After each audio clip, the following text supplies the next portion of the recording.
Alors le thème qui m'est demandé de traiter cet après-midi, c'est agriculture paysanne et développement durable. J'ai vu dans les papiers deux choses, développement local, développement durable, mais on évoquera les deux de toute façon. Et je pense que c'est inséparable. La question de développement durable, donc on verra, on essaiera de définir, et local, et développement local. Alors peut-être en termes de définition strictement, quand moi je parlerai d'agriculture paysanne, j'évoquerai très clairement une agriculture familiale. C'est-à-dire, je pense qu'on peut opposer déjà l'agriculture paysanne à des formes d'agriculture qui existent ailleurs dans le monde. Alors première forme d'agriculture, l'agriculture capitaliste à salariés. Ça peut vous apparaître étrange parce qu'en France ça n'existe quasiment pas. Mais il y a des continents entiers, comme l'Amérique latine, où au fond, l'exploitation agricole, celui qui investit du capital, figurez-vous, c'est pas celui qui travaille. C'est-à-dire que même le gérant, même celui qui décide des rotations, des assolements, des calendriers fourragers, etc., est un salarié.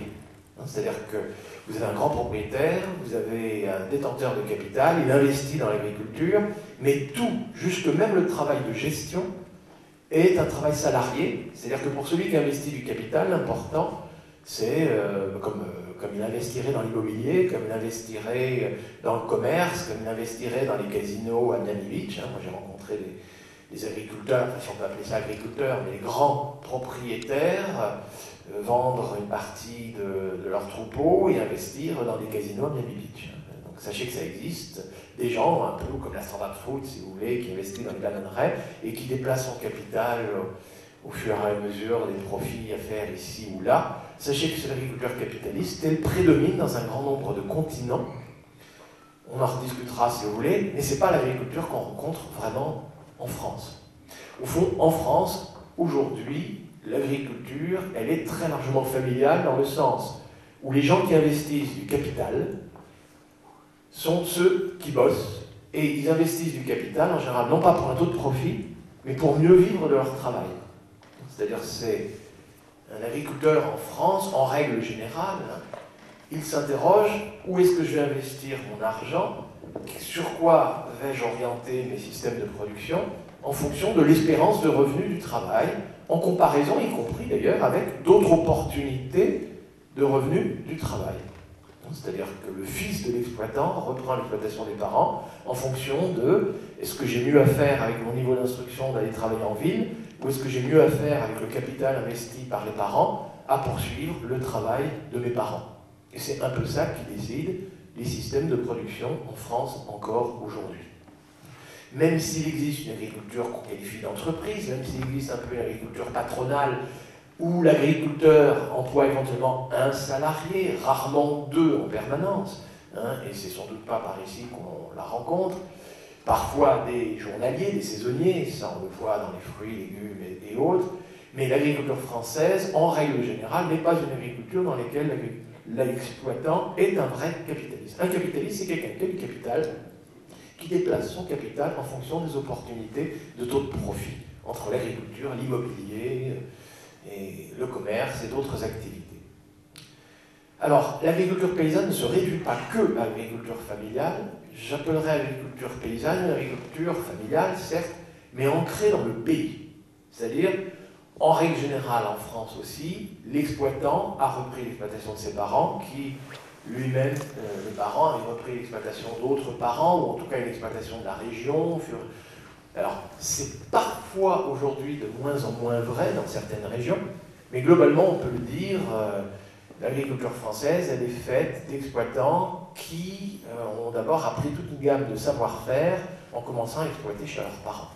Et même quand après, ils reprennent une autre exploitation de la région, un certain nombre de savoir-faire sont des savoir-faire qui ont été acquis au fur et à mesure des années, en contact avec les agriculteurs, avec les générations précédentes, avec une fine connaissance du milieu local, des terroirs, on dirait aujourd'hui, de l'écosystème régional, et en général, ce savoir-faire ne disparaît pas.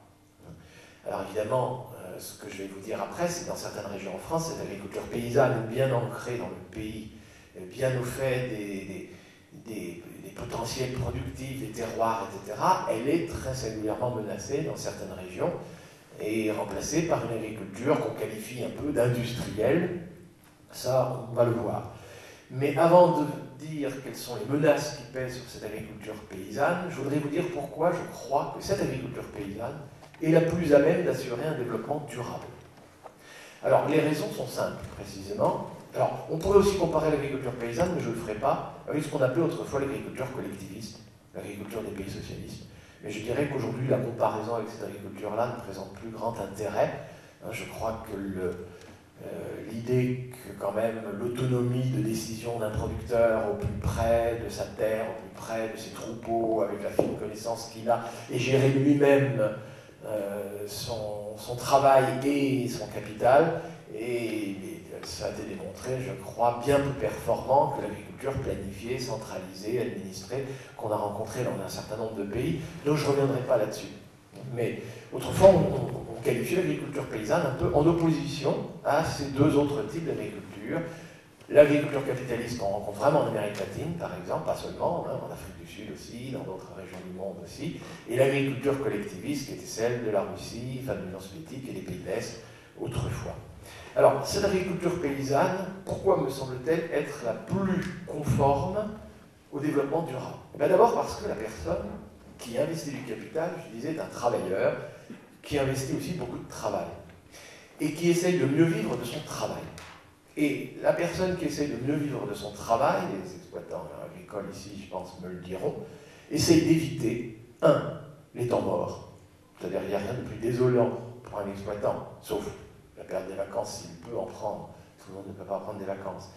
Mais s'il peut en prendre, tant mieux pour lui. Mais sinon, l'idée, elle est de pouvoir valoriser au mieux sa force de travail et quand même d'essayer d'avoir un peu de travail tout le temps, étalé sur l'année.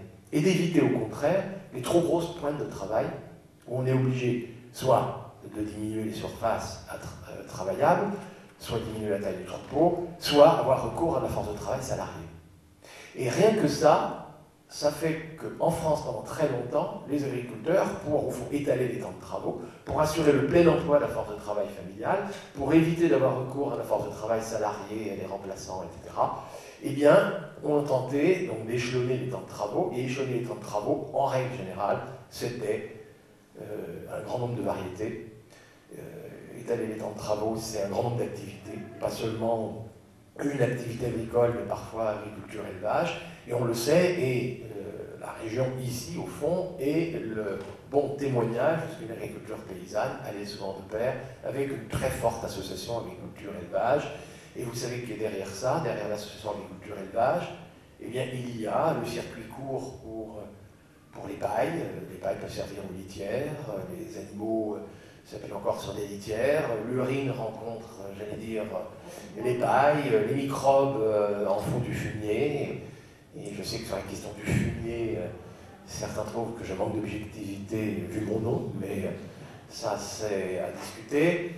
Mais il n'en reste pas moins qu'il y avait quand même un recyclage, et au fond il y avait une très grande proximité, on va dire carbone-azote, c'est-à-dire que les agronomes diraient le carbone de la paille et l'azote de l'urine servaient à nourrir des microbes qui constituaient la production de fumier, qui constituait la production d'humus dans le sol, et l'humus c'était quand même, et c'est encore dans les régions où il y a l'association polyculture-élevage, une capacité de rétention de l'eau dans les sols, une grande stabilité structurale des sols, une capacité aussi de retenir les éventuels engrais chimiques que l'on amène, des cations échangeables et autres, juste pour dire que c'était quand même relativement efficace. Et je crois qu'il nous faudra, en France, on va le voir, je plaiderai pour ça tout à l'heure, que dans certaines régions où ceci a été détruit, la question va quand même se poser de est-ce qu'il ne faudrait pas parvenir un jour à y revenir à une plus grande association carbone-azote, agriculture-élevage. Je pense que c'est le plus difficile dans la reconversion de l'agriculture française, mais je pense, si le prix du pétrole vient à monter dans les proportions qui nous sont annoncées, on va devoir s'y préparer. Alors, précisément, cette agriculture paysanne dont on voit encore les traces et l'efficacité dans certaines régions comme la vôtre, comme les régions ici autour, elle a été très attaquée, très menacée, pour des raisons parfaitement compréhensibles.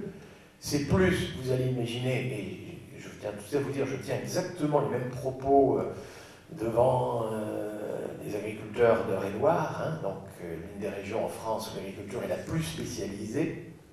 Et effectivement, je suis au regret de leur dire qu'ils ont une agriculture qui est à la fois très productive et très destructive. Et le leur dire ne veut pas dire que je cherche à montrer les agriculteurs du doigt, à les montrer comme des coupables, à les stigmatiser en aucune sorte, mais au contraire, je crois qu'il faut s'interroger sur pourquoi dans certaines régions en France, nous sommes allés beaucoup trop loin, mais beaucoup trop loin, dans la spécialisation agricole et dans la standardisation de nos productions. Alors, si on veut un jour, face à la montée des prix du pétrole, savoir revenir vers une agriculture plus raisonnable de ce point de vue, il faut s'interroger sur les raisons pour lesquelles on a quand même été vers cette agriculture qui a des aspects non seulement productifs, certains disent productivistes, mais aussi très destructives, et pourquoi pas employer d'ailleurs le mot destructiviste, à ce moment-là, je ne sais pas ce que ça veut dire, mais on va en reparler. Alors je dirais première chose, il y a d'abord le cahier des charges qui a souvent été imposé en aval par l'agro-industrie. Et l'un d'entre vous est venu me voir tout à l'heure en disant, au fond, il y a peut-être une responsabilité des coopératives. Alors attention, il n'y a pas que les coopératives, il y a aussi les entreprises agroalimentaires privées, qui elles-mêmes ont à faire face souvent à des grandes surfaces, qui imposent des conditions qui, vous le savez, au nom du moindre coût, c'est-à-dire de l'alimentation au plus bas prix, ça restera vérifié si c'est toujours le moindre coût pour le consommateur ou la plus grande marge pour les grandes et moyennes surfaces, ou même parfois certaines franges de l'agribusiness. Ça faudra quand même que l'on s'interroge. Mais je dirais dans un cas comme dans l'autre, l'idée elle a été délivrée pour des raisons d'économie d'échelle au stade industriel et au stade conditionnement commercialisation, imposer des produits calibrés, standards, pouvant être assez facilement industrialisés et mis sur les rayons pour des consommateurs. Ça quand même il va falloir qu'on s'interroge. Il y a quand même des consommateurs, on le sait, qui fréquentent les hard discounts, hein, on dit comme ça aujourd'hui dans notre bon français, enfin, les grandes surfaces au plus bas coût, parce que leur pouvoir d'achat est insuffisant. Donc il nous faut quand même aussi répondre à cette question de nourrir des populations dont toutes n'ont pas les pouvoirs d'achat pour acheter les produits bio ou d'appellation contrôlée, etc. Ça fera, si vous voulez, l'objet du débat. Alors, ce qui est des charges, il a été très largement imposé par l'agro-industrie et, je dirais, pour tout un marché, d'une certaine façon, et parfois même, ça peut faire l'objet du débat, parfois même les coopératives se sont pliées à ce cahier des charges, c'est-à-dire ont imposé finalement à leurs coopérateurs un certain nombre des conditions qui leur étaient imposées depuis l'aval. Se sont fait de fait un peu les intermédiaires auprès de leurs propres adhérents. Donc, vous savez, si vous voulez encore avoir des revenus et exister encore dans 20 ans, il faudra peut-être faire des investissements dans telle ou telle direction. Et ceci, ça fait depuis déjà la Deuxième Guerre mondiale qu'on est dans ce courant-là. Votre région étant, à mon avis, l'une des moins affectées par cette question-là, mais c'est toute l'agriculture française, vous voulez voir, qui est quand même affectée par le fait que ce que je viens de vous dire a eu lieu. Je dirais deuxième chose, et là, pour travailler dans un établissement d'enseignement et de recherche, et vous savez, donc très proche donc, de l'INRA, la recherche agronomique française doit impérativement s'interroger, c'est qu'au fond, en amont, ceux qui ont délivré les semences, ceux qui ont proposé les schémas de sélection génétique, même pour la production animale, ont essayé de répondre, elles aussi, et d'anticiper ce qui est des charges, et de répondre par la mise à disposition d'un matériel génétique un peu standard. Et pour ce qui est, par exemple, des céréales, c'est le plus facile à raconter.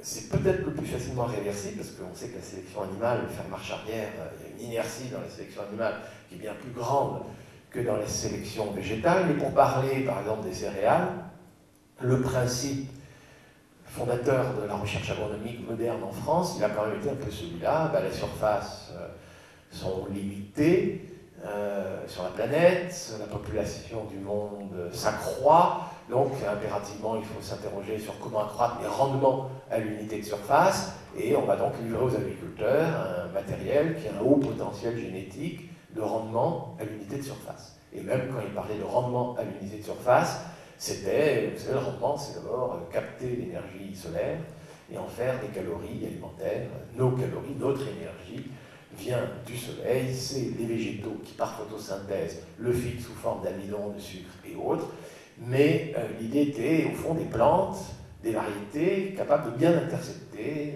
cette lumière. Voilà. Et tout l'effort apporté là-dessus.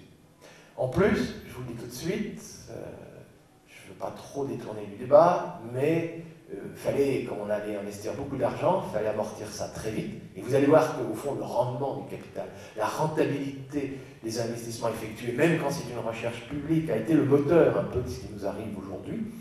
Mais l'idée est de dire on va sélectionner quelques variétés dans des lieux donnés, avec l'espoir que ça puisse passer partout. C'est-à-dire économie d'échelle. Toujours cette histoire, économie d'échelle.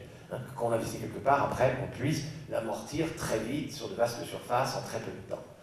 Et au nom de ces économies d'échelle, l'idée était d'avoir des variétés donc capables de bien intercepter la lumière et dont les caractéristiques liées au terroir, vous savez, des variétés qui sont un peu sensibles à la longueur du jour et de la nuit, ce genre de choses. Si vous voulez que ça puisse être cultivé depuis les régions nord ou les régions sud, etc., il faut que ce soit insensible aux variations du jour et de la nuit. En tout cas, de gommer dans le potentiel génétique tous ces caractères qui étaient un peu accrochés au terroir, justement. Et de faire des variétés, au contraire, qui puissent passer le plus possible, un peu partout. Ensuite, il fallait aussi aboutir à des résultats concrets et très vite. C'est-à-dire que quand on fait de la sélection variétale, on teste des variétés, on va faire évidemment plusieurs répétitions pour vérifier que le rendement plus élevé d'une des variétés se répète bien très souvent en comparaison avec les autres. Et pour s'assurer de ça, il faut s'assurer d'ailleurs que le rendement qu'on va mesurer, dont on va calculer la moyenne, provient bien de la variété et non pas... le sol ici était moins fertile, le sol était plus fertile par là, là-bas il y avait des attaques de champignons, là-bas c'était des insectes, ailleurs c'était des nématodes, ailleurs c'était mal clôturé, il y a un bœuf qui est venu pâturer. Non, pas question de ça. Et il fallait absolument s'assurer que les différences de rendement provenaient de la variété. Donc il fallait homogénéiser le milieu. Alors, évidemment, on a fait les recherches sur les sols les plus fertiles, pour qu'il n'y ait pas de cailloux. Enfin, pour homogénéiser la quantité de cailloux dans un terroir, le mieux c'est de prendre une terre sans aucun caillou. Pour homogénéiser la quantité de phosphate dans un terroir, même s'il y a une petite différence de fertilité naturelle, c'est de mettre beaucoup de phosphate. C'est comme ça, la petite différence des milieux naturels, elle disparaît. Pour éviter qu'il y ait des champignons, on met des fongicides. Pour éviter qu'il y ait des insectes, on met des insecticides. Pour éviter qu'il y ait des nématodes, on met des nématicides. Pour éviter les mauvaises herbes, soit on désherbe bien, soit on met des herbicides. Enfin, on a sélectionné ces variétés, si vous voulez, dans un milieu totalement contrôlé. Et on a cherché à maximiser les rendements, parce que c'était ça qui était mesuré, en oubliant quand même un peu, dans un premier temps, il faut être clair, les coûts. C'est-à-dire que ça a été rendement à l'unité de surface, et, alors vous imaginez bien, les variétés qui ont été sélectionnées ont un très haut potentiel génétique de rendement, alors il faudrait dire très haut potentiel génétique de rendement photosynthétique à l'unité de surface. Pour parler court, on a dit variété améliorée. Mais le mot amélioré, c'était un peu une façon aussi des agronomes de dire aux paysans ce qui était meilleur. Et je pense qu'il nous faut aujourd'hui, je ne vous le cache pas en recherche agronomique, revenir, si on veut une agriculture plus proche des terroirs et plus durable, on le verra, revenir à une toute autre forme d'expérimentation agronomique et reconnaître que c'est les paysans qui font des innovations et que les agronomes devraient être là plutôt pour accompagner les innovations paysannes. Et je peux vous assurer, c'est de la science très moderne, c'est-à-dire que ça peut être très scientifique, y compris en termes de modèles prédictifs sur qu'est-ce qui peut arriver et comment vont évoluer les écosystèmes. C'est-à-dire que ce n'est pas du tout dire aux agronomes vous n'avez plus rien à faire, au contraire. Mais alors c'est vraiment à la fois une très grande scientificité et une bien plus grande humilité par rapport à ce qu'a été la recherche agronomique jusque ces temps derniers. Juste pour vous dire que ces variétés à haut potentiel génétique, c'est comme une usine à très grande capacité. C'est ridicule de la faire fonctionner à 10-15% de sa capacité. C'est pas rentable. Et pour qu'une variété à haut potentiel génétique fonctionne à pleine capacité, eh bien, il fallait bien mettre des engrais, il fallait bien mettre des fongicides, il fallait bien mettre des insecticides, il fallait mettre tout ça. Et je pense que là démarre la chimisation, parfois outrancière, de notre agriculture. C'est sans doute moins vrai par ici, mais c'est très vrai dans certaines régions. Notre agriculture a été excessivement chimisée. C'est pas que ça. C'est qu'en économie de marché, les agriculteurs ont bien été obligés d'être compétitifs. C'est le propre de l'économie de marché. Je ne suis pas en train de vous dire que je fais l'éloge de l'agriculture soviétique. Je vous ai dit tout à l'heure que justement, si j'en parlais pas, c'est que je considère comme morte est définitivement morte.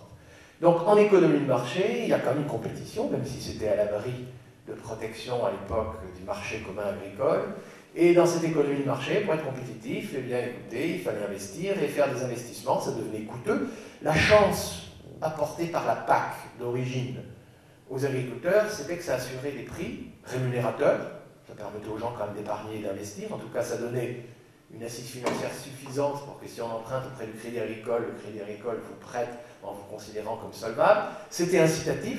Ce qu'on oublie, c'est que la politique agricole commune des débuts, elle était incitative pour le blé, elle était incitative pour le sucre, elle était incitative après, si vous voulez, pour le lait et la viande. Mais ça veut dire que c'était dissuasif pour les protéagineux, qui eux n'étaient pas protégés par des droits de douane ou frontières. Et on verra qu'aujourd'hui, ça nous coûte extrêmement cher, cette dépendance à l'égard des protéines en France. Et vous allez voir que je vais plaider pour qu'une grande partie de l'énergie solaire serve à la fabrication de protéines. On va voir, évidemment, ça va réhabiliter le trèfle, les luzernes, les légumineuses, vous vous en doutez. Mais le problème est un peu là, c'est que quand vous investissez dans une moissonneuse-batteuse, vous n'investissez pas en plus dans une salle de traite, ou si vous investissez dans une salle de traite, vous n'allez pas commencer à investir dans des cultures industrielles. Pour reprendre une région, excusez-moi, je parle un peu de ma région qui est le pays de Caux, quelqu'un qui investit dans la production de lin, avec du matériel spécifique pour arracher le lin, ne va pas en plus s'adonner à l'élevage.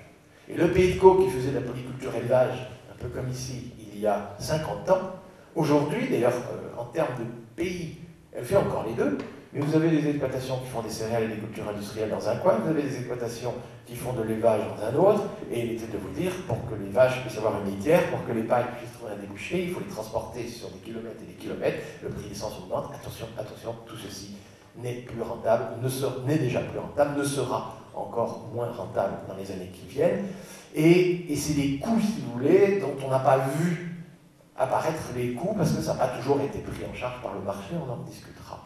Mais en tout cas, il y a bien eu erreur dans cette spécialisation excessive, qui était quand même parfaitement compréhensible. Par contre, chaque agriculteur était un peu obligé à ça. Et je dirais dans les erreurs de la PAC, ben je pense, très clairement, je vous le dis, ce n'est pas les agriculteurs qui sont stigmatisés dans cette affaire, mais il y a d'un point de vue quand même une mauvaise vision des choses, à savoir qu'il était logique, tant que nous étions déficitaires, de nous protéger sur les blés, sur le sucre, sur le lait, sur la viande, produits considérés de première nécessité immédiatement après la Deuxième Guerre mondiale. L'erreur a été, quand nous sommes devenus globalement excédentaires, pas seulement en France, mais à l'échelle de l'Europe, l'erreur a été de ne pas, et nous avons négocié en position de faiblesse dans les négociations internationales, de ne pas nous protéger de l'importation de protéines, en particulier des protéagineux.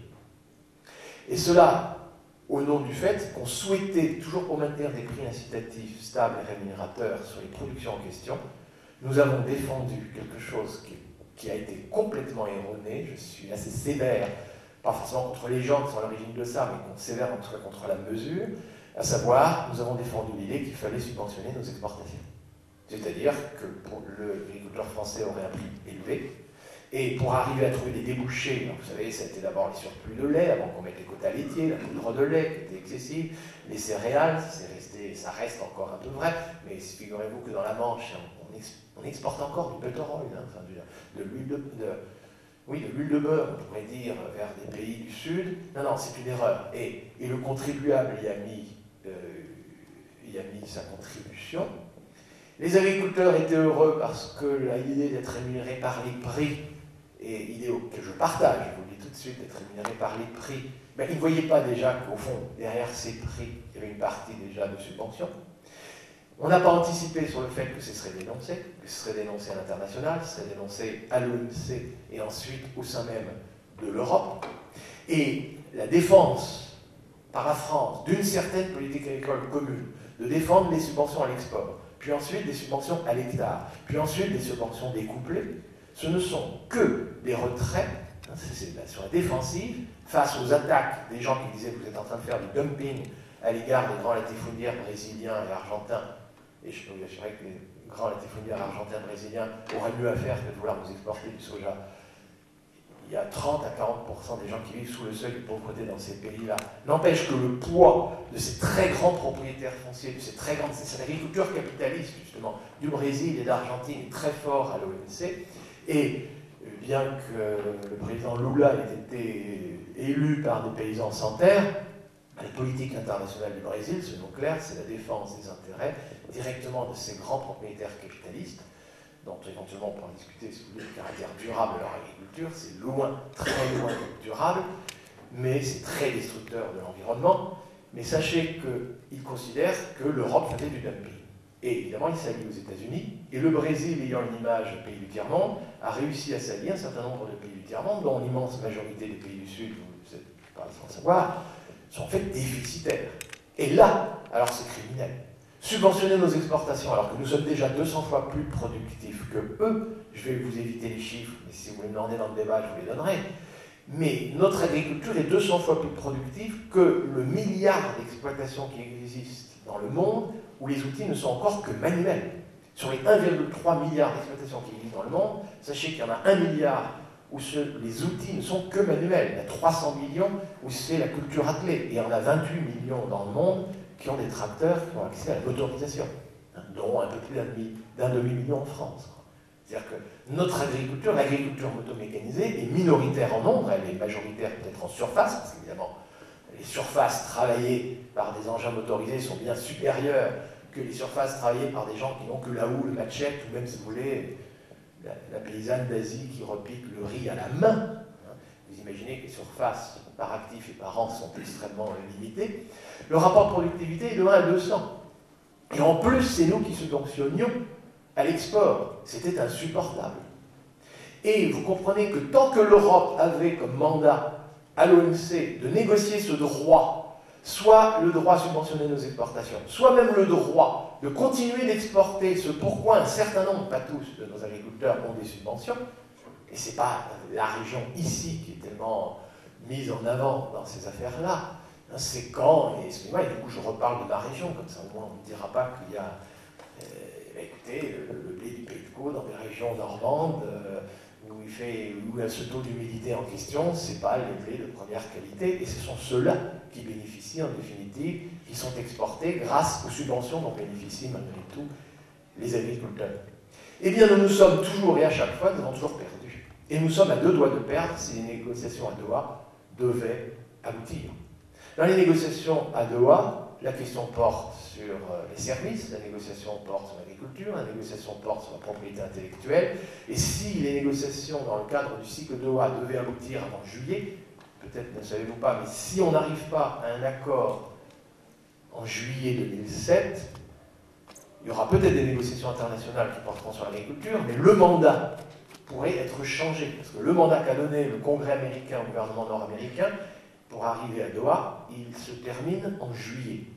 Et je ne vous cache pas qu'en ce qui me concerne, je considère que si nous échouons à Doha, ce sera une réussite pour l'agriculture française. Parce que ce sera le moment de remettre éventuelles négociations, où est-ce qu'elles seront menées, j'en sais rien, mais sur de toute autre base. Parce que dans le cadre des mandats actuels, le plus probable, c'est que pour ça arriver à un consensus in extremis, en toute hâte, en juin 2007, c'est que, évidemment, on est toujours obligé de faire des concessions, on aborde ceci pour gagner cela.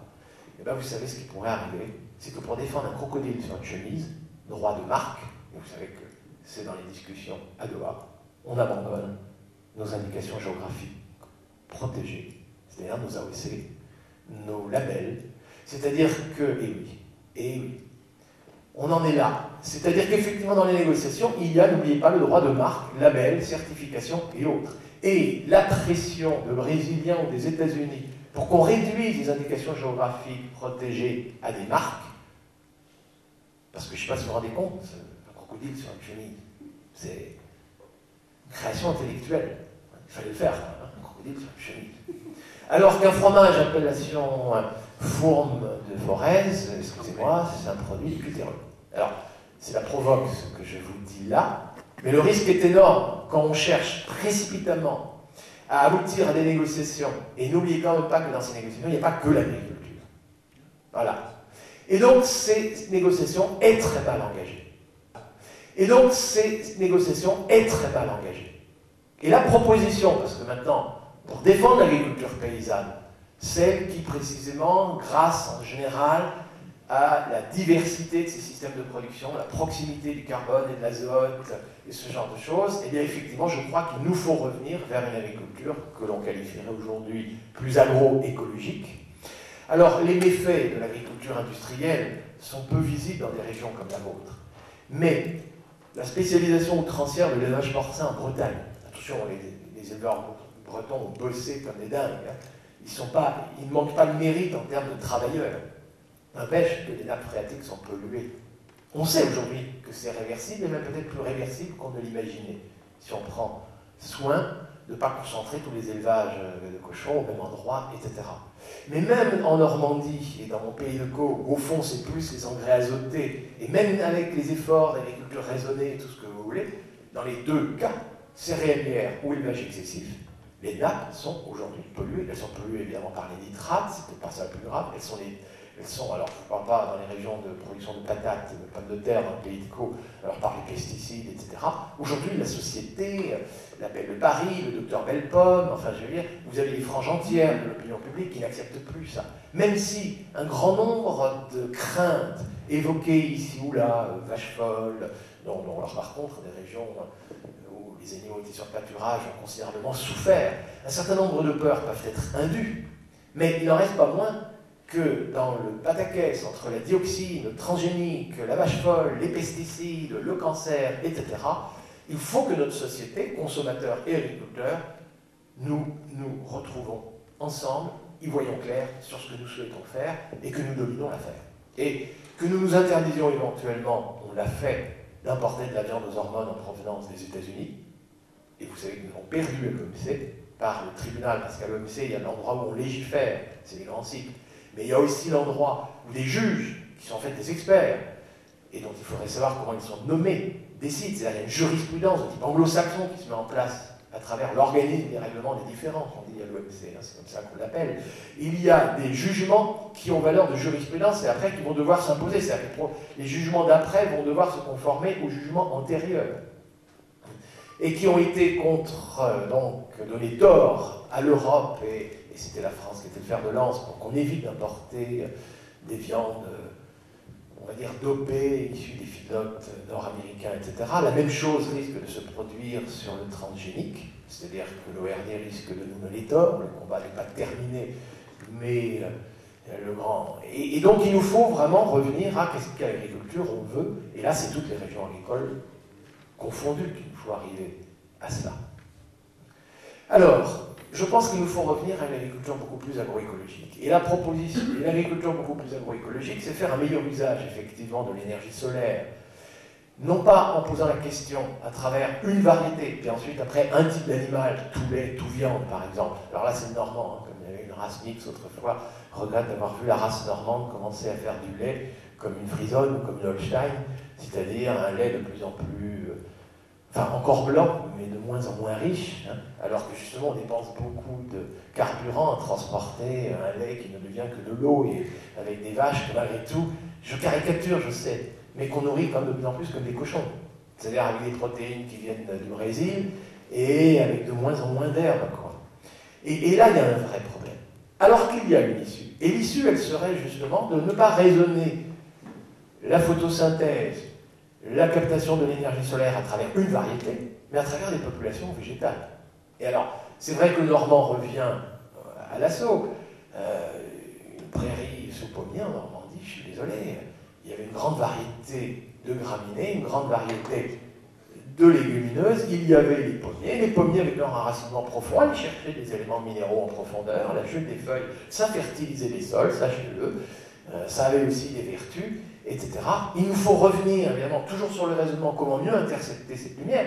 Et alors, c'est 1000 fois plus intéressant que ce qu'on a fait, y compris parfois en Bretagne avec le maïs en silage, où un grand nombre de mois par an, les rayons du soleil tombaient à terre, soit sur la terre à nu, soit sur la terre entre les rangées de maïs avant que ça ne recouvre la totalité du sol, à coup sûr, pour ce qui est de l'économie du carbone et de l'azote, si on repart comme ça, si on fait vraiment d'économie agricole, c'est aujourd'hui l'économie des cycles du carbone et de l'azote qu'il nous convient de faire, les populations végétales qui recouvrent le sol quasiment en permanence, qui se font parfois un léger ombrage, tous les rayons du soleil tombent sur des feuilles, et ces feuilles, de plus, dans les associations végétales, en règle générale, elles fonctionnent avec des échanges gazeux, c'est-à-dire qu'elles continuent de transpirer, mais une plante qui transpire et qui respire, c'est une plante aussi qui est capable d'intercepter le carbone de l'air, de rejeter l'oxygène, et donc de fixer le carbone, etc. Il nous faut repenser à ça.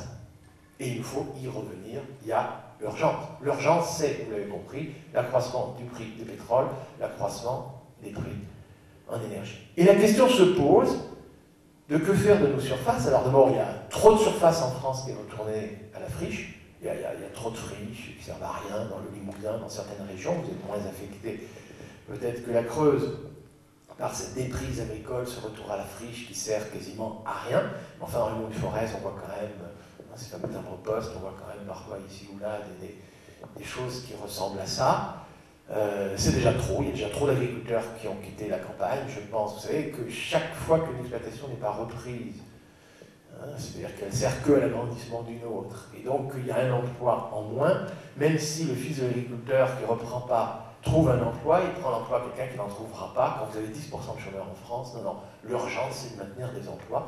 C'est donc une agriculture plus artisanale, c'est une agriculture qui continuera plus paysanne, donc du coup qui revient à l'idée d'assurer le plein emploi toute l'année, une force de travail, si possible dans des conditions moins pénibles que celles des grands-parents bien sûr, mais sans doute une agriculture qui sera plus diversifiée et avec des produits qui sont plus artisanaux.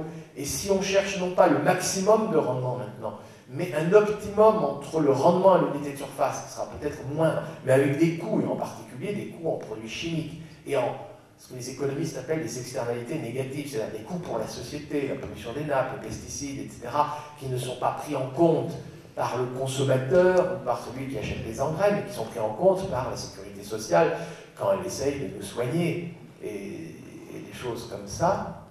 Si on veut arriver à une agriculture moins coûteuse de ce point de vue-là, il faut une agriculture plus artisanale, c'est une agriculture des terroirs, c'est une agriculture qui devra défendre ses indications géographiques protégées, c'est une agriculture où effectivement il faut arriver à ça, c'est-à-dire des produits qui vont devoir être un peu plus coûteux. C'est-à-dire ce n'est possible que si les agriculteurs parviennent à être rémunérés par les prix, ce qu'ils ont toujours demandé, je dirais que c'est à chaque fois à travers un combat perdu à la défensive qu'on est passé des subventions à l'export, puis les subventions à l'hectare, puis les subventions découplées, dont personne au fond n'est très satisfait aujourd'hui, il faut être très honnête, sauf peut-être ceux qui en bénéficient le plus. J'ai découvert quand même ça en Eure-et-Loire, excusez-moi.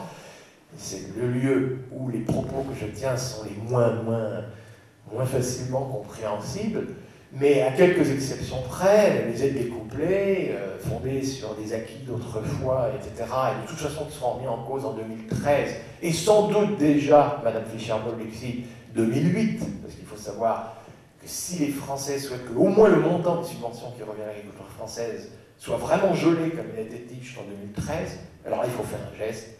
Il faut qu'en 2008, sous présidence française, au moment de la réévaluation de la PAC, au moment où Mme Fischer-Boel, on va reformuler les aides de la PAC, il faut absolument que la France fasse un geste fort, fasse une proposition constructive. Et cette proposition constructive, alors pour être très honnête, certains d'entre vous l'avez peut-être lu, sachez que je suis donc co-rédacteur de la partie agricole du pacte écologique de Nicolas Hulot. Et cette proposition, quelle est-elle? Enfin, il y en a beaucoup. Mais ça commence par la chose suivante. La France demandera à l'Europe que le mandat donné au commissaire européen à l'OMC change.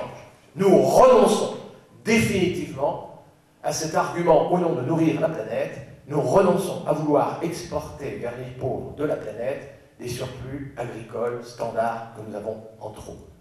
Nous souhaitons que la planète se nourrisse, nous souhaitons d'abord que la planète puisse se nourrir par elle-même, c'est-à-dire nous autorisons les pays du Sud à protéger leur agriculture par des droits de douane conséquents, avec l'efficacité que l'on sait, puisque c'est la méthode que nous avions, nous, au lendemain de la Deuxième Guerre mondiale. C'est-à-dire que nous donnons le droit aux pays du Sud de faire astucieusement ce que nous avons fait nous-mêmes avec efficacité au lendemain de la Deuxième Guerre mondiale. Ils ont le droit de protéger leur agriculture vivrière par des droits de douane, c'est-à-dire de mettre des impôts à l'entrée de nos produits agricoles quand ils vont chez eux. Et évidemment, nous nous interdisons du coup de vouloir exporter ces productions pour lesquelles un certain nombre de nos agriculteurs ont des subventions. Ça veut dire que nous réorientons notre agriculture sur notre marché intérieur européen. Vous savez que la vocation exportatrice de la France, si c'est pour dire que nous devons nourrir les pays pauvres, je dis non. Et je travaille surtout dans les pays du Sud, et je peux vous assurer, alors là, ça, je peux vous assurer qu'il y a des solutions techniques dans les pays du Sud, éventuellement on évoquera ça si vous voulez, mais il y a des solutions techniques pour que les gens, s'ils sont à l'abri de protection, si vraiment les agriculteurs ont une rémunération, peuvent progresser et nourrir leurs propres habitants avec leurs propres coutumes alimentaires. Le respect à l'égard de leurs coutumes alimentaires va de pair avec réorienter notre agriculture sur notre marché intérieur, qui peut être le marché commun européen, bien sûr, et déjà dans notre excédent de la balance commerciale, les 2/3, n'oublions pas, ce sont des vins, des spiritueux et des fromages, c'est-à-dire des produits quasiment de qualité. C'est-à-dire que l'avantage comparatif de la France sur le marché international, c'est la qualité de ses terroirs, c'est des productions à haute valeur ajoutée, c'est des productions certifiées. C'est ça pourquoi il nous faut collectivement nous battre, c'est ça l'avenir de l'agriculture française, et précisément, elle sera portée par une agriculture paysanne, elle sera portée par ceux qui savent réconcilier carbone et azote, ou du moins par ceux qui n'ont jamais épousé, était dans le sens du divorce carbone-azote. Alors évidemment, les techniques ne seront peut-être plus chez les grands-parents, ce sera peut-être le zéro labour, ce seront peut-être... Il faut refaire, et vous imaginez bien que je rejoins les propositions de Bourguignon, il y a vraiment urgence que notre agronomie française se réinterroge sur la microbiologie des sols. Il y a vraiment urgence, il y a une défaillance complète. Nous avons bousillé une large part de nos écosystèmes microbiens dans les sols. Là, il y a vraiment urgence que nous fassions marche arrière. Pour cela, ce ne sera possible en France que si les agriculteurs sont bien rémunérés, que si nous savons bien défendre nos indications géographiques protégées. Il ne faut pas que le cycle de Doha aboutisse, parce que là, il y a vraiment péril en la demeure. Et évidemment, vous allez tout de suite me dire, et c'est la question qui m'est posée, et oui, et alors si les produits agricoles sont payés plus cher, qu'est-ce que vous faites des nouveaux pauvres? Qu'est-ce que vous faites des gens qui fréquentent les restaurants du cœur, l'armée du salut, etc. Et il nous faut trouver effectivement une réponse à ça. On ne peut pas dire qu'il faut payer plus cher les agriculteurs avec des produits de qualité haute et reconnus et certifiés et dire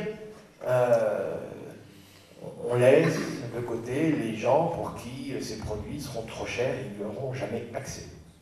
Et la solution, autre solution, donc inscrite dans le pacte écologique de Nicolas Hulot, c'est pas seulement de dire qu'il faut qu'on change les modalités de négociation à l'OMC et que l'Europe se donne un nouveau mandat. Et vous savez que l'idée de ce nouveau mandat, c'est effectivement d'isoler le Brésil, l'Argentine et les États-Unis et que l'ensemble des pays du Sud déficitaires disent tiens, ça y est, l'Europe enfin nous respecte et puisse se ranger effectivement. Et là, alors là, ça devient gagnable à l'OMC. La défense de l'agriculture française devient gagnable à l'OMC si nous savons isoler le Brésil, l'Argentine et les États-Unis, et le groupe de Cairns aussi, si vous voulez, la Nouvelle-Zélande, Australie.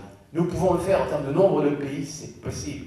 Évidemment, en échange, nous renonçons à exporter des céréales venant du sucre, ou de la poudre de lait, ou du butter oil, parce que figurez-vous, je découvre qu'on en exporte encore vers les pays pauvres. Nous allons demander effectivement une protection de nos protéagineux. On fait un geste fort, et on en réclame un autre. Eh bien, ce jour-là, il ne faut pas exclure qu'une majorité de pays se range à cette idée-là. Et c'est ça le devenir de l'agriculture française. Alors pour nos pauvres, je vais même vous dire pour nos couches modestes tout court, il faut trouver une solution, et la solution, elle est de transférer une partie des subventions du premier pilier des aides découplées vers, alors l'expression dans le pacte Nicolas Hulot, c'est vers la restauration collective. Certains ont tout de suite compris, je vous le dis tout de suite, effectivement c'était dangereux, avenance et Sodexo. Non, l'idée n'est pas celle-là. De transférer, non mais il faut le dire, parce que effectivement la lecture du pacte, pour moi c'était évident que ce ne serait pas Sodexo et avenance, mais la lecture du pacte est trop floue pour que certains n'y aient pas vu un très réel danger. Il faut prendre ce danger comme très réel. Alors l'idée quelle est-elle? C'est qu'une part des subventions passe alors vers les établissements qui ont sous leur tutelle la restauration collective. Si c'est une école primaire, ce sera le directeur de l'école, mais ce sera aussi la mairie. Et évidemment, les subventions, donc si vous voulez, de Bruxelles, du FIOGA passera par les collectivités locales. Si c'est des lycées, ce sera la région. Si c'est les entreprises, ça passera par les comités d'entreprise. Je peux vous assurer que de la part de la CNTT, pour en avoir discuté avec Jean-Jacques Bompard, l'accueil est très favorable à ce qu'il y ait des conventions entre donc, comités d'entreprise et syndicats agricoles, associations d'agriculteurs, pour effectivement arriver à une alimentation dont le cahier des charges serait qualité et proximité. C'est ça qui est inscrit dans le pacte. Et l'idée, elle est effectivement que la subvention soit conditionnée à l'élaboration d'un cahier des charges, qui soit préalablement négocié donc, entre l'association de parents d'élèves, le directeur de l'école, présidera aux réunions, mais l'association de parents d'élèves, ce ne sera sans doute pas une commune, hein, pour les petites écoles primaires, ce sera sans doute des regroupements intercommunaux, des syndicats de communes, mais une négociation préalable entre les associations de parents d'élèves, les syndicats de producteurs, sur comment on va définir un cahier des charges en termes de qualité et de proximité. Parce que vous comprenez que là, il est nécessaire d'avoir une subsidiarité locale. La proximité, quand vous êtes en plein cœur de l'Eure-et-Loire, ou la proximité quand vous êtes ici, c'est pas pareil. Vous ne pouvez pas dire dans une école primaire en Eure-et-Loire, écoutez, comme il y a du blé autour de vous, proximité, vous mangez du pain. Il ne faut quand même pas tomber dans l'absurdité complète. Donc la subsidiarité est nécessaire. Et c'est précisément ça l'intérêt de la mesure. C'est que si vous commencez à rapprocher entre les usagers, enfin, ce sont les parents d'élèves, ou les lycéens, si c'est dans des lycées, donc ils peuvent être représentés par leurs parents, mais si vous commencez par définir un cahier des charges pour relancer un marché, c'est-à-dire en fait pour élargir le marché à tous les circuits courts qui émergent ici ou là, à tous les produits certifiés de qualification ici ou là.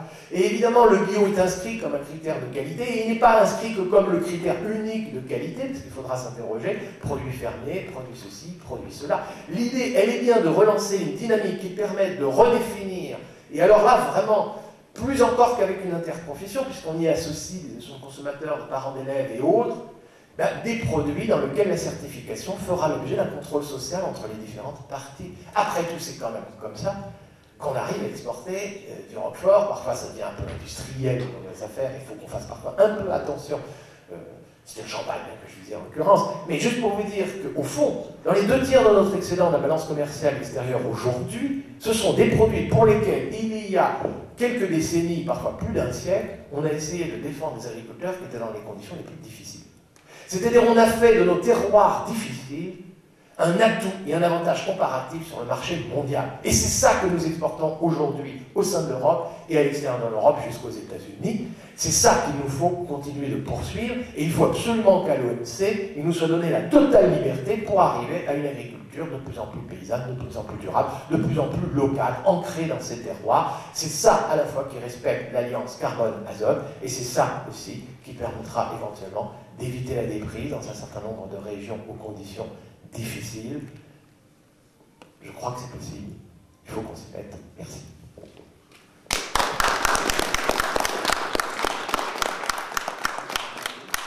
J'ai parlé trop longtemps.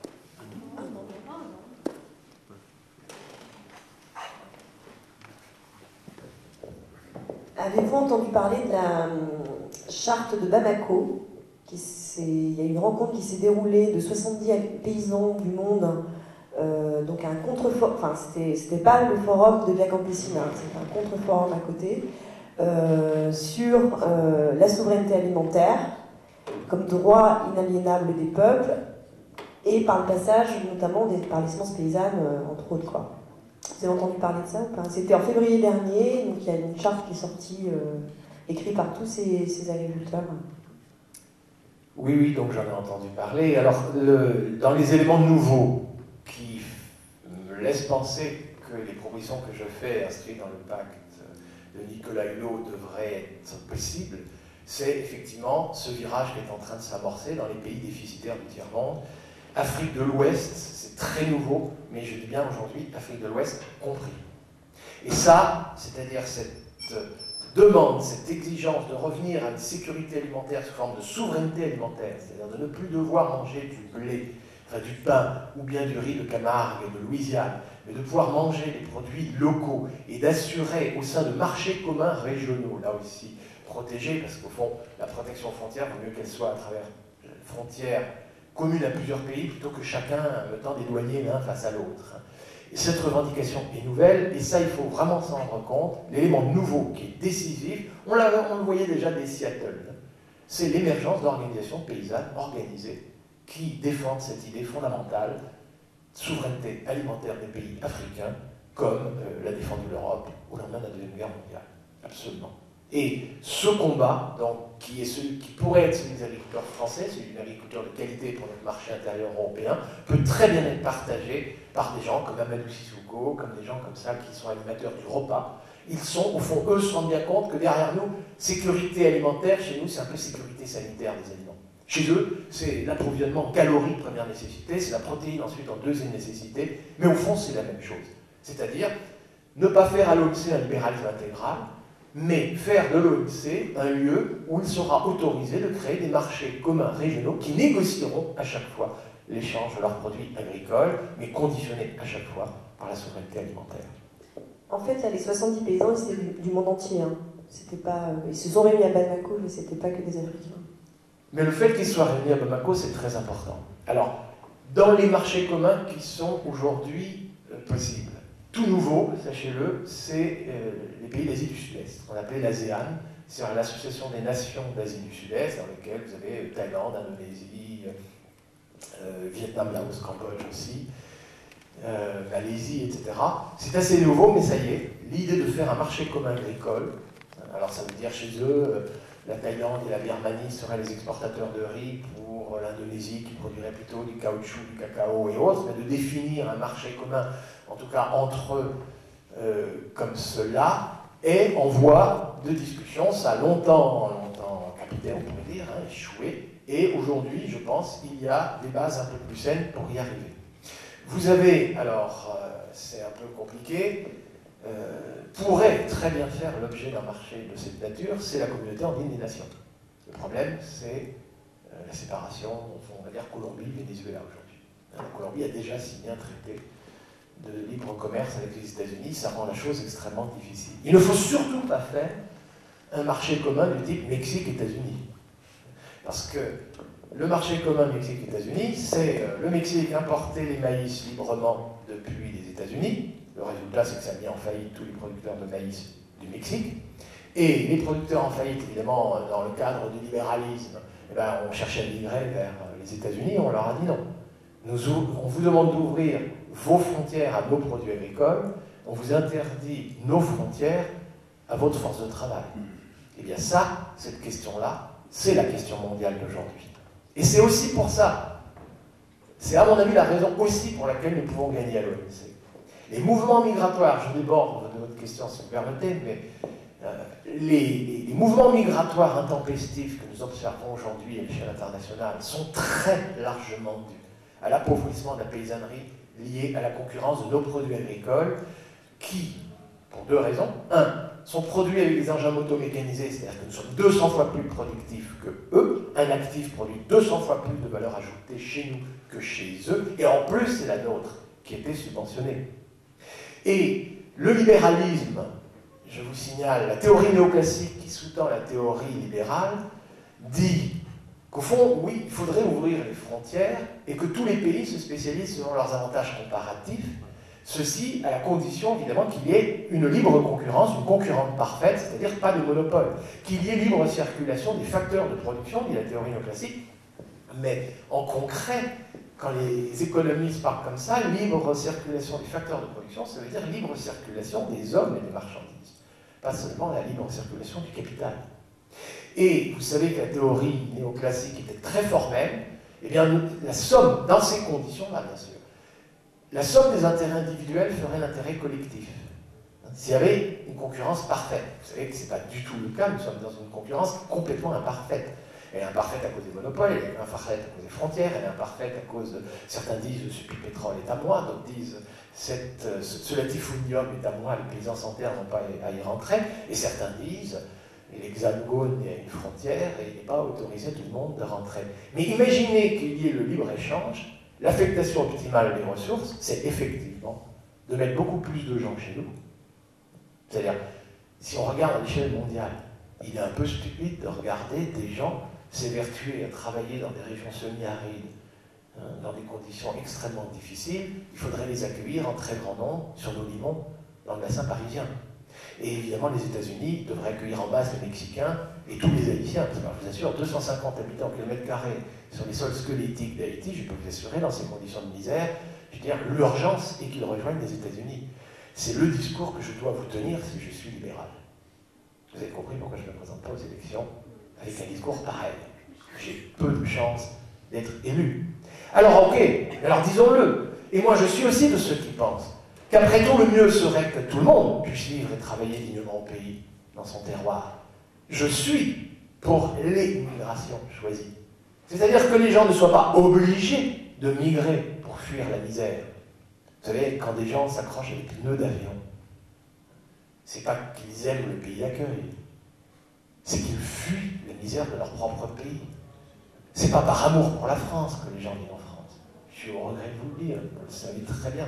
L'éventualité, c'est est-ce qu'ils vont pouvoir arriver à la France une fois arrivés, et ça c'est encore une toute autre question. Mais les raisons pour lesquelles les mouvements migratoires aussi massifs aujourd'hui, et nous ne voyons que la frange émergée de l'iceberg, c'est-à-dire que si vous regardiez, vous avez peut-être un cinquième de la paysannerie des Philippines qui a quitté son pays. Vous en avez qui sont, enfin, toutes les bonnes du Qatar, etc., sont des gens qui viennent des Philippines. Les mouvements migratoires, même si vous regardez les conflits en Côte d'Ivoire, vous découvririez que c'est quoi? C'est des gens qui ont quitté leur agriculture sahélo-soudanienne pour rejoindre la Côte d'Ivoire. Non, pour rejoindre la forêt. Comme un Brésilien, un caboclo, un paysan sans terre brésilien n'a pas d'autre ressource que d'aller déforester un peu plus loin la forêt amazonienne. C'est le seul endroit où la terre est encore gratuite. Et il y va. Vous pouvez mettre tous les gardes forestiers, ils continueront d'y aller tant qu'il y aura la misère. Tant que le type qui n'a que le machette, qui n'a que le brûlis, qui est en concurrence avec les maïs en provenance des États-Unis, mais je vais vous dire, il ne pourra jamais épargner pour, une fois que son écosystème est enherbé, pouvoir labourer. Il faudrait la charrue et un attelage, il faudrait faire pâturer, il faudrait au moins 2 bovins, il faudrait qu'il ait l'épargne, il faudrait qu'il soit rémunéré. Mais tant que son prix du maïs, il est indexé par les conditions de productivité du maïs nord-américain, écoutez, c'est faux, c'est impossible pour lui de dégager une épargne. C'est la misère des pays du Sud qui est à l'origine des mouvements migratoires. Il y a 3 lieux où migrer. Les banlieues des grandes villes. Oui, ben regardez ce qu'il arrive à Rio. Essayez d'aller vous déplacer à Lagos. Et même à Port-au-Prince. Je veux dire, je dois y aller le mois prochain. Et là, je pars ce soir au Brésil, mais non, mais il y a des quartiers qu'on ne fréquente plus. C'est-à-dire ces pays, y compris leur activité touristique, on parlait d'externalités négatives. Mais attendez, c'est ça. Le désordre mondial dans lequel nous sommes, c'est ça. Vous pouvez migrer vers les bidonvilles, insécurité, vous pouvez migrer vers les forêts, ce sera la déforestation qui va se poursuivre, parce que la reprise de la forêt chez nous, c'est pas ça le mouvement mondial. Le mouvement mondial, c'est l'inverse. Et sinon, pour les plus chanceux, c'est d'être travailleur clandestin ici, en France. Parce que là, au moins, on peut ramener un peu d'argent au village. Eh bien, si les gouvernements mondiaux s'accordent pour dire que c'est trop de désordre et que c'est support de l'intégrisme, du terrorisme, de tout ce que vous voulez, enfin d'un désordre qui est un peu un désordre de sauf qui peut, où on prend les planches qu'on peut, idéologiques qu'on peut, pour essayer de se défendre, le plus raisonnable serait effectivement de créer des conditions où il y aurait des marchés communs régionaux, les gens seraient protégés, ils ne seraient pas soumis à une concurrence de 1 à 200, il n'y aurait pas de dumping à travers des subventions indues. Ça veut dire pour nous réorienter notre agriculture vers les marchés solvables. Ça veut dire pour nous relancer, déployer des trésors d'inventivité, et ça va être ça le travail de nos agronomes dans l'avenir, non pas pour faire des commodities, pour parler comme les Anglais, des produits tout venant, des produits standards, mais des produits de qualité qui trouveront preneur avec un marché solvable. La meilleure manière de relancer ça, de donner une taille critique à tous ces produits dans l'immédiat, c'est déjà de leur donner le marché de la restauration collective. 20% des repas, c'est pas rien pour relancer, créer une taille critique à tous ces produits qui émergent ici ou là.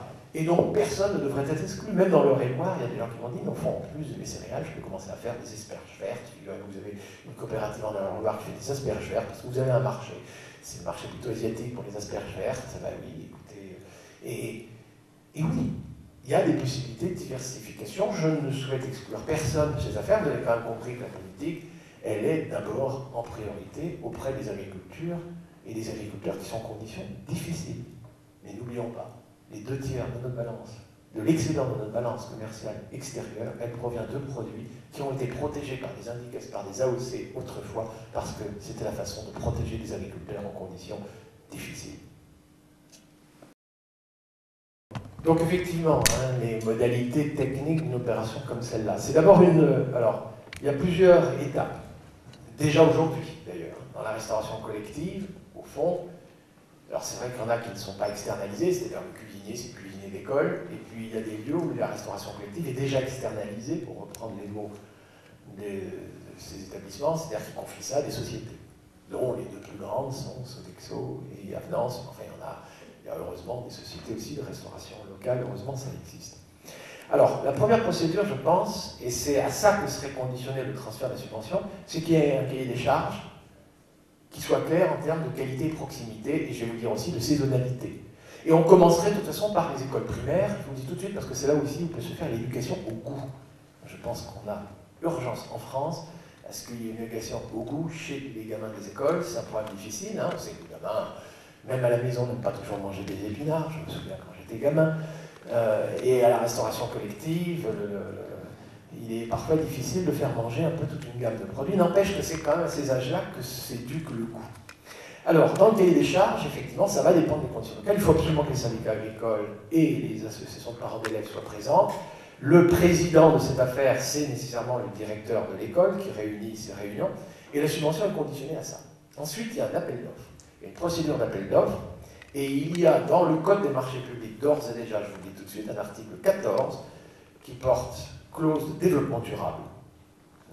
Et dans cette clause, il est très clairement dit que dans la restauration collective, il est possible de choisir un offreur, qu'on met en concurrence des gens qui pourraient faire le service, et il y a une clause qui dit très clairement qu'on pourrait choisir le mieux disant, on va dire, et pas toujours le moins disant, c'est-à-dire le moindre coût, mais évidemment, si la subvention est transférée à l'école primaire, ça y est, il est possible de non pas choisir le moindre coût, mais la meilleure qualité en fonction de ce cahier des charges. Donc le cahier des charges est défini avant, on met en concurrence les offreurs, et il est totalement permis d'ores et déjà, même si s'il fallait changer le code des marchés publics, changeons-le, mais d'ores et déjà, je peux vous assurer, il y a des mairies qui s'efforcent à y arriver et s'appuient sur cet article 14. Il y a des conditions de proximité, des conditions d'équité, des conditions d'environnement dans cet article 14. Or, c'est précisément des articles de cette nature-là qu'il faut arriver à mettre dans le cahier des charges. Donc, je veux dire, là, il n'y a pas forcément d'obstacle. Et vous choisissez celui qui répond le mieux à l'appel d'offres. Alors, qui choisit? Évidemment, ça va être le directeur d'école, peut-être le maire, parce que c'est par lui que ça transite, avec la participation de l'association de parents d'élèves et des syndicats. Et c'est évidemment au moment de cette mise en concurrence que vous vous assurez. Parce que si les gens veulent emporter le contrat, il faudra bien qu'ils se plient aux conditions. Sinon, ils perdent le contrat face à un concurrent. Et c'est pour ça qu'il faut que les charges soient claires. Et le contrat, et les gens qui vont inspecter le contrat, c'est pas seulement le directeur tout seul. Et bien c'est ça qui garantira effectivement que les subventions qui transitent par l'école, ce sera bien répercuté par les prix plus élevés payés aux producteurs. En économie de marché, c'est toujours la concurrence qui fait qu'il y a quelques chances qu'une subvention puisse être répercutée aux producteurs. Et le grand drame d'ailleurs, au fond, de notre économie, c'est que dans l'agribusiness et dans la grande et moyenne surface, la concurrence disparaît progressivement.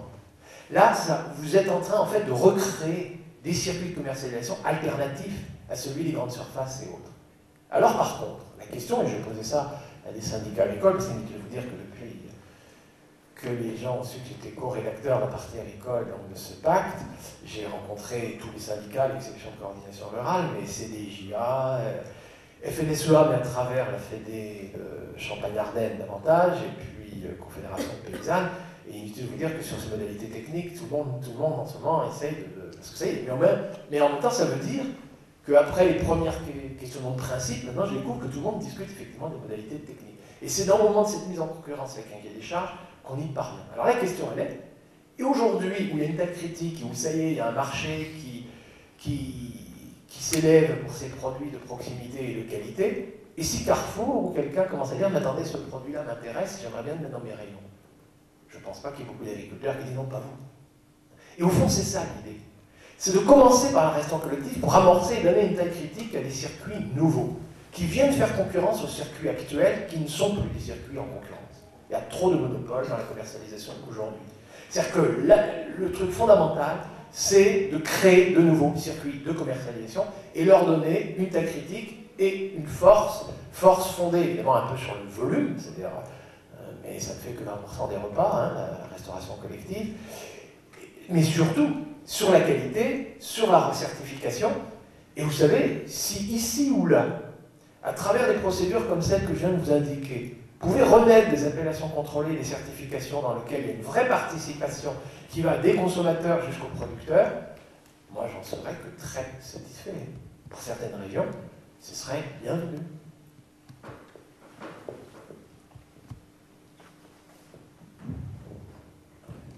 Je voulais revenir en arrière. Là. Vous avez passé votre exposé sur le maintien de l'agriculture dans le cadre de l'OMC. Je pense qu'il y a une complète incompatibilité entre l'OMC et la souveraineté alimentaire, entre l'OMC et l'agriculture telle que vous l'avez décrit. Alors je ne vois pas trop comment on peut s'en sortir. Nous, aujourd'hui, on est sur la base de sortir l'agriculture du cadre de l'OMC. J'aimerais que vous développiez un peu là-dessus parce que je ne vois pas comment on peut mener ce type d'agriculture en restant à l'OMC. Alors, en tout cas, il faut absolument... les batailles se mènent peut-être par étapes. La première étape, il faut absolument que le cycle de Doha n'aboutisse pas. Là, je suis désolé de vous dire, il y a vraiment une question d'urgence. C'est-à-dire qu'actuellement, il y a l'OMC, et à l'intérieur de l'OMC, il y a un mandat, et le mandat est quand même très précis, il va dans le sens d'une libéralisation considérablement accrue des échanges agricoles internationaux. Et ça, il faut absolument le faire échouer. Et donc ça, c'est l'étape, je dirais, il faut absolument arriver à ce qu'on ne parvienne à rien d'ici juillet 2017. Alors ensuite, une éventuelle négociation internationale pour arriver à des marchés communs protégés, comment y arriver? À coup sûr, ce n'est pas l'alternative que certains proposent aujourd'hui, que des accords bilatéraux, comme les accords de partenariat économique que la France essaie de négocier, par exemple, avec les pays africains.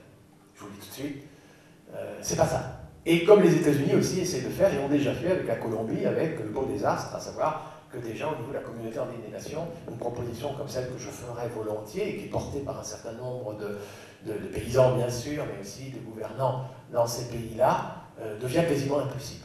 Donc, il faut éviter ça aussi. Donc, il faut penser quand même à pouvoir négocier à l'échelle internationale. Alors, quelles sont les meilleures instances? Et alors là, la question dépasse très largement l'agriculture, malheureusement, parce que ça porte sur beaucoup de choses.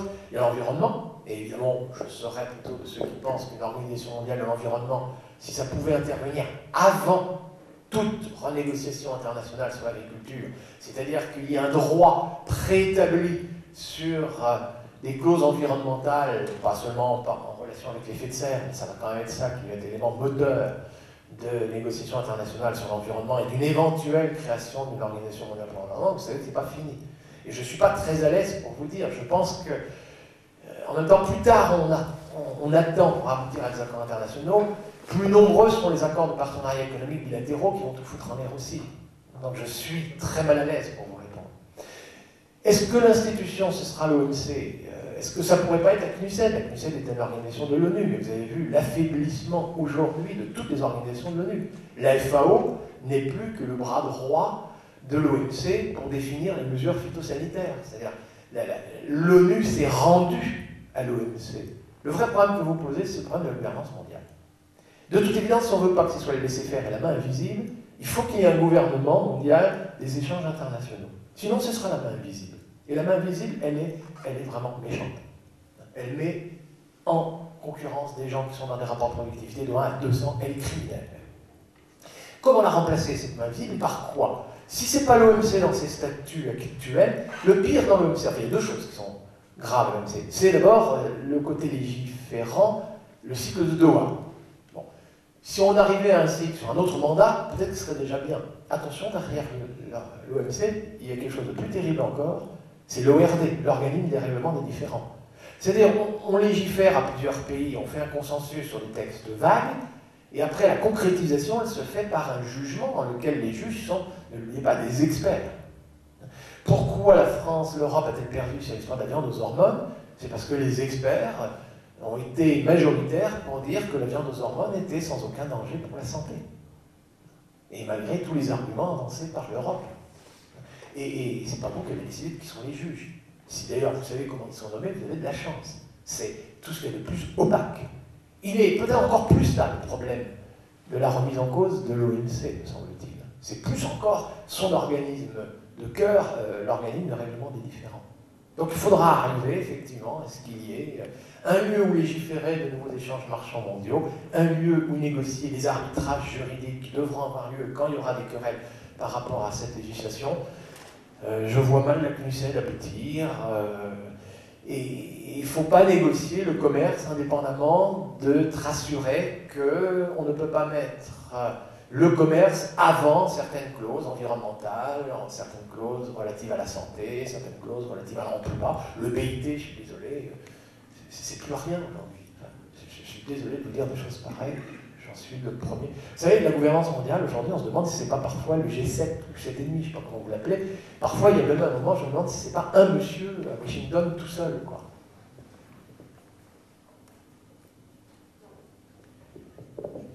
Oui, moi je ne suis pas trop inquiet en ce qui concerne les modalités techniques pour redéfinir un nouveau mode de distribution ou d'attribution de produits de qualité, notamment à la restauration collective.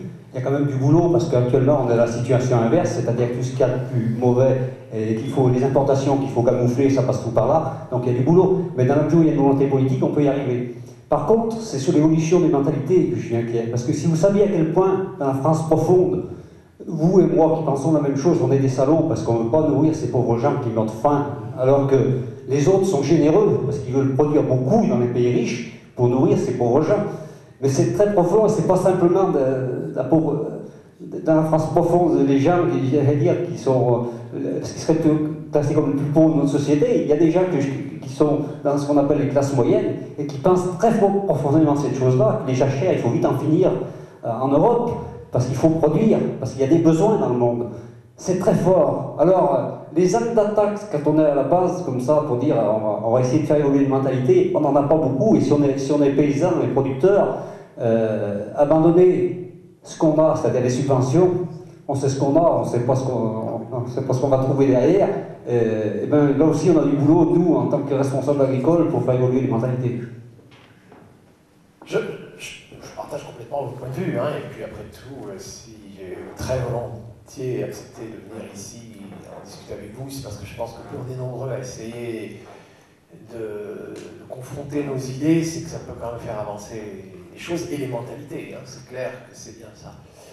Je dirais la chose suivante, aujourd'hui on est quand même devant un pas de tir peu commun. D'abord pour la politique agricole commune, quand même 2008, présidence française, on dit bilan de santé hein, de la politique agricole commune, mais c'était réévaluation. Enfin, inévitablement, on va devoir discuter de ces choses-là.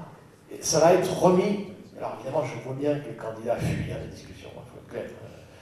Tout le monde joue les skis hein, actuellement, enfin peut-être pas tous, mais en tout cas, ce qui nous revient par la radio et la télé, qui ne nous montre pas toutes les opinions non plus, j'en conviens, mais on joue les skis. Alors, ça c'est un premier point. Le deuxième point conjoncturel, et là, il peut être source de faire avancer les idées et peut être source aussi de les faire régresser. C'est l'accroissement du prix du pétrole. L'accroissement du prix du pétrole aujourd'hui nous oblige de toute évidence à revoir notre agriculture dans ce qu'elle est consommatrice d'énergie. Et ça, là, je veux dire, aujourd'hui, je crois que tout le monde en prend conscience. Et de nouveau, la question de comment faire le meilleur usage de l'énergie solaire, et pour ma part, je pense que c'est de fabriquer des calories par les végétaux et qu'une partie de ces calories fabrique des protéines via les légumineuses, hein, c'est-à-dire le circuit court en termes de carbone-azote. Hein, donc il faut vraiment... Cela redevient facilement argumentable. Là où il peut y avoir, et c'est un bon débat, mais il faut être très prudent, une régression, et bien c'est comme vous avez évoqué les jachères, ça me fait penser, et bien écoutez, on va tout de suite passer au biocarburant. Alors, d'abord, je pense qu'il y a un avenir pour certains biocarburants en France à plus ou moins long terme. Je vous le dis tout de suite, je pense que oui. Mais alors, la précipitation peut être très mauvaise conseillère. Si aujourd'hui on pense éthanol et diester, et si on pense que c'est ça avec lequel de nouveau on va pouvoir, parce que pour l'instant les filières qui se mettent en place sont très largement subventionnées, et essayer de nouveau d'avoir une gamme de subventions, je pense qu'on fait fausse route. Les huiles végétales pures, je crois que vous en avez déjà débattu, c'est tout à fait autre chose. Là, vraiment, il y a peut-être encore des problèmes technologiques pour qu'éventuellement des voitures qui fonctionneraient aux huiles végétales ne fassent pas de Paris, lui donnent une odeur de fruiteuse, mais on va y arriver, c'est pas un problème. Les huiles végétales pures ont sans doute un avenir, Les biocarburants qu'on appelle de deuxième génération, c'est-à-dire le jour où on arrivera à faire ça à partir de ligneux, on dit la plante entière, hein, mais disons, alors là, ça devient possible. Mais, surtout, ne pas commencer à prendre l'éthanol et le diester comme la planche de sauvetage. Moi, je le dis à tous ceux qui le disent, vous croyez avoir trouvé votre planche de salut, en fait, c'est une planche pourrie. C'est de nouveau une commodity, c'est-à-dire quelque chose qu'on souhaite produire à grande échelle. J'ai discuté avec Total, j'ai discuté avec un certain nombre de coopératives agricoles qui essayent de se mettre dans cette affaire. Tout de suite, on pense production en grand, et etc. On serait, si on faisait ça, on est en train d'ouvrir la porte ouverte à l'éthanol brésilien. Produire du sucre au Brésil, j'y vais là, hein, donc je travaille au Brésil. Alors j'y vais, mais je veux dire, pas pour conforter, je suis dans cette filière, je vous le dis tout de suite, mais une exploitation, c'est 3000 hectares de canne à sucre. L'exploitation de 3000 hectares de canne à sucre dans l'état de São Paulo, je vais vous dire, pendant la saison des pluies, la canne à sucre, c'est une herbe, hein, la canne à sucre, hein, c'est graminé, ça pousse comme du raisin. C'est fabuleux, ça pousse très vite. Vous arrivez en saison sèche, il fait très lumineux le jour, il fait frais la nuit, c'est des respirations très faibles. Vous avez un taux de sucre dans cette canne, si vous voulez, forte photosynthèse le jour, très peu de respiration la nuit, et ça vous fait des cannes à sucre parmi les taux de sucre les plus élevés au monde, quoi. Et en plus de la technologie qui font que 3000 hectares d'un seul tenant, je veux dire, soit c'est une main-d'œuvre qui vient des favelas très peu coûteuse, soit c'est une machine, ils ont les deux, hein, et ça se côtoie. Qui fauche ça, c'est pas un matériel que vous avez, c'est très vite amorti, vous en rendez bien compte, et nous ne serons jamais compétitifs. Et ils ont des quantités d'hectares, et si la canne à sucre porte le soja par derrière, le soja va se développer encore une fois au dépend de la forêt. Vous avez de toute façon des caboclos, des petits Brésiliens qui, avec le machette, sont en train de déforester, en train d'ouvrir des pâturages, et ensuite, après les pâturages, on met du soja, et après le soja, on mettra la canne à sucre. Mais c'est horrible ce que je suis en train de vous raconter là. Si nous nous lançons sur ces produits-là, nous ouvrons très largement la porte aux grands latifundiaires brésiliens et argentins, comme on l'a fait pour les protéagineux. Alors que dans 15 ans peut-être, on saura faire, y compris avec les taillis qui sont réapparus dans le Limousin, là, ou même les timbres-poste des monts du Forez, on peut faire de l'énergie avec des taillis sans apport d'engrais chimiques, parce que vous avez compris que l'éco-bilan de nos céréales, je vous dis bien, éthanol ou diester, ou légumineuse, enfin protéagineux avec le diester. L'éco-bilan, il est grosso modo pour faire avec 1 litre de carburant fossile, vous avez 1,2 litre de carburant biocarburant. On est dans un rapport de 1 à 1,2, c'est très faible. Et ce calcul, il est fait avant qu'on nous prenne en compte, parce que pour produire les céréales, il y a le carburant pour fabriquer l'engrais azoté, et c'est tout compris, hein, c'est pas que le carburant du tracteur. Mais si de plus, on ne fait pas ça sur les jachères, mais qu'on fait ça aux dépens d'une autre culture, la question va devenir à quel prix, en carburant, on va produire ce qui manque, et là, le bilan, l'éco-bilan devient négatif. Avec la lignocellulose, avec les taillis, je suis désolé, la seule énergie, ce sera la coupe. Et éventuellement le transport. Il faut penser des toutes petites unités décentralisées. En France, il nous faut peut-être penser une agro-industrie de terroir, petite dimension, délocalisée, y compris peut-être même pour l'éthanol, qui pourrait effectivement donner un marché à ces terres qui ont été soumises à la déprise agricole en France. Je vais remercier, parce que je crois que c'est une dernière question peut-être, mais c'est l'heure, hein, vraiment, le débat était passionnant. Vous devez nous quitter à 16h30, je crois. Oui, je suis Taxi désolé. vous attend, c'est ça? Donc tout va bien. Mais merci de ce que vous avez su dire, comment vous Écoutez, l'avez le dit, surtout. plaisir était pour moi. Voilà.